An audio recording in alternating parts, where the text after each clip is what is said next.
இதுதான் அந்த பிளாக். அந்த கபடிங்கிறது ஒரு பிளாக். இவன் எப்போ எந்த பக்கம் வந்து தொடுவாங்கிறதே தெரியாது. ஒருவேளை இதுக்காக டைட்டில் பைசன் வச்சுருப்பாரோ அப்படின்னு நான் நினச்சேன்.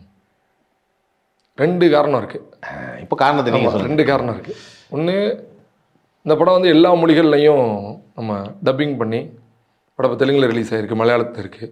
இப்படி போகும்போது காலமாடன் அப்படின்னு வச்சா அவங்களுக்கு என்னென்னு வைக்கிறது? இப்போ மாடை வந்து போத்துன்னு தான் அவங்க. ஓகே. அப்போ நீங்கள் போத்துன்னு அப்படி ஒன்றா வச்சிட முடியாது. அதுக்கு என்ன காலமாடனுங்கிற அளவுக்கு இது ஸ்ட்ராங்காக ஒன்றா இருக்குமான்னு தெரியாது.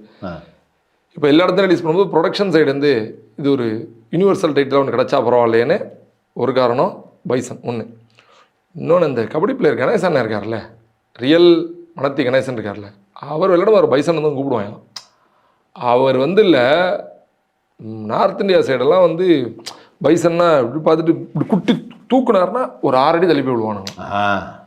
அப்படியால் தானே. அதனால் பைசன் வர்றான் அப்படி தான் சொல்லுவாங்க. ஸோ இதுதான் நம்ம உண்மையான காரணம். அந்த விளையாட்டில் இருக்கக்கூடிய அந்த மூமெண்ட் தான். ஒவ்வொருத்தரும் ஒரு ஸ்டைலில் பண்ணுவாங்கல்ல. இவரோட ஸ்டைல் வந்து பைசனில் எப்படிமா அப்படி. அண்ணன் மனத்தி கணேசன் தான். சூப்பர்.